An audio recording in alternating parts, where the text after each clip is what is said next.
two contrasting people in the gospel. We have Pontius Pilate and we have Jesus. So, tell me who you are. Pontius Pilate is busy climbing the ladder of power. Are you the king of the Jews? Are you asking? Or is it a question coming from others? Are you a king? That's what your own people and chief priests tell me you claim to be. He is about wanting to be in control of things, wanting people to serve him. Jesus, in his power, is trying to serve us, is trying to serve others. My kingdom is not of this world. If it were, my servants would fight my arrest.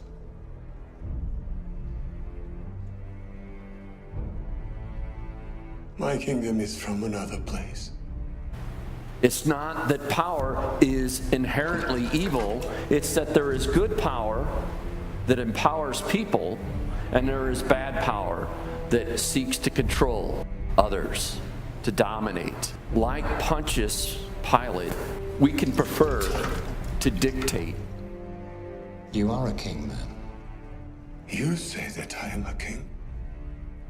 I have been born and come into the world to testify to the truth. Everyone on the side of truth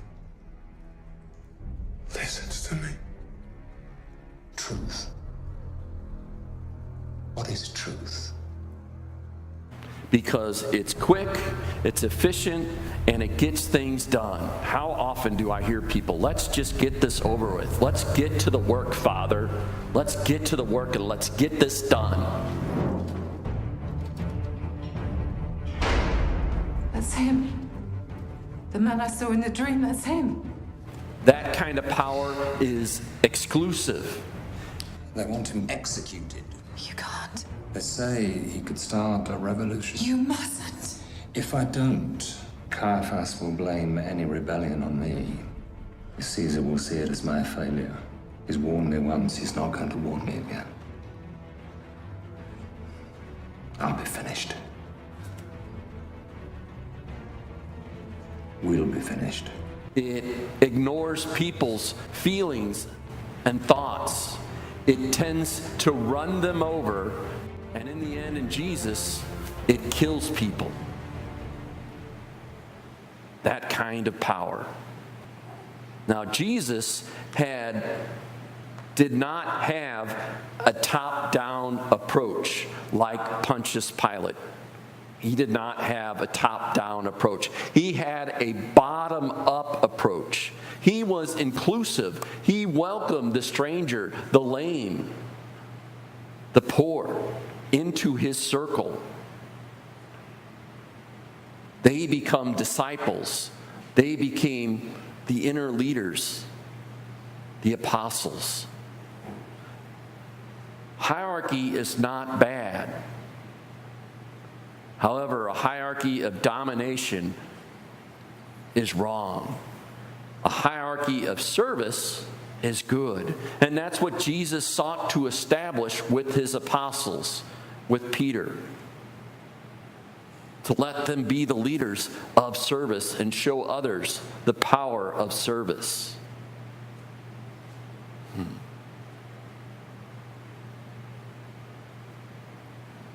And in that process, in teaching them, Jesus took a painfully long time, a leisurely approach, if you will, to training these people, the apostles and the disciples. If we did that in the business world, businesses would fail if they took 3 years to train people.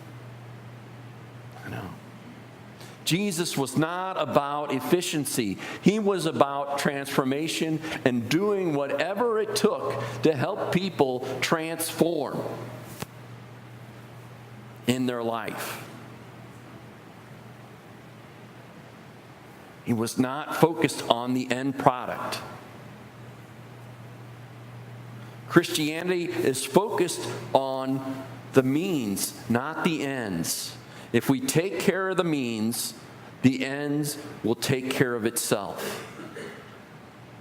How you get there in life, how you get there is important. How you get there determines where you will arrive.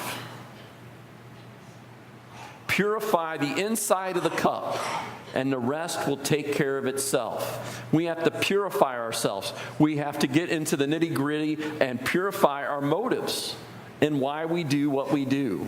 That's what matters. That's where the transformation takes place, in our motives of why we do things. Are we doing things because we're trying to get something in return? Are we trying to get people to help us, to serve us, and that's the reason, our motive of why we do things? A lot of our motives are mixed, and that is natural. We know that if we do something, someone will probably praise us. And that's okay. But our primary reason needs to be about service. And when that praise doesn't come in our life, are we getting upset? That's when we have to step back and say, oh yeah, I did this because I want to be of service. When I get mad,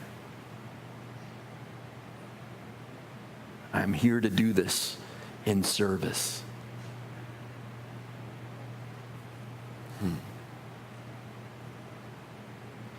Are we about that in our life?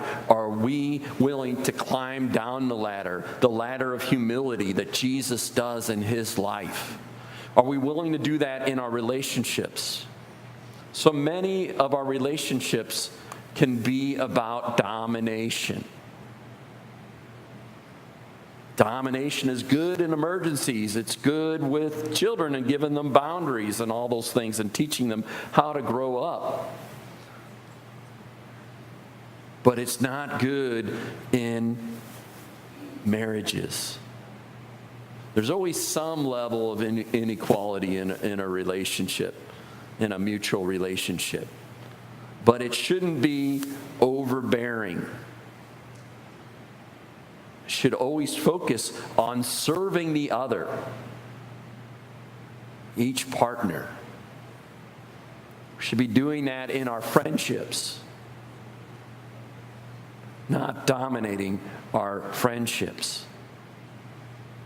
We need to do that with our children who have grown up.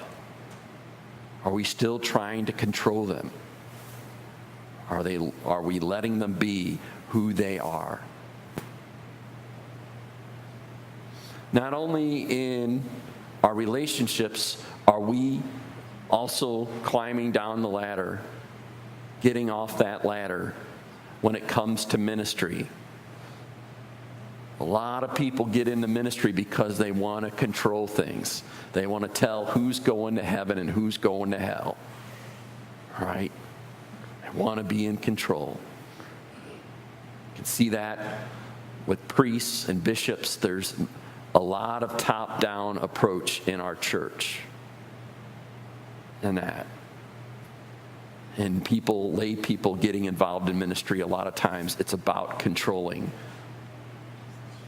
Are we making our ministry about serving others? Are we making our ministry about including others? And are we including people in our ministry to make decisions? Is our ministry about transformation as its primary focus? As its primary focus, that it's not per se about getting things done. That is good. But if that's our primary purpose, let's open a hot dog stand and be done. When we're talking in ministry, we're talking about transformation. And our focus needs to be about transformation. A lot of people do not get involved in ministry because they prefer to just tell people what to do. A lot of people avoid. They much prefer the priest tell them what to do because they don't want to do anything, right? But the only way things will change and the only way that Christ's mission will be accomplished is if we, the people, live out our ministry that each and every one is called to.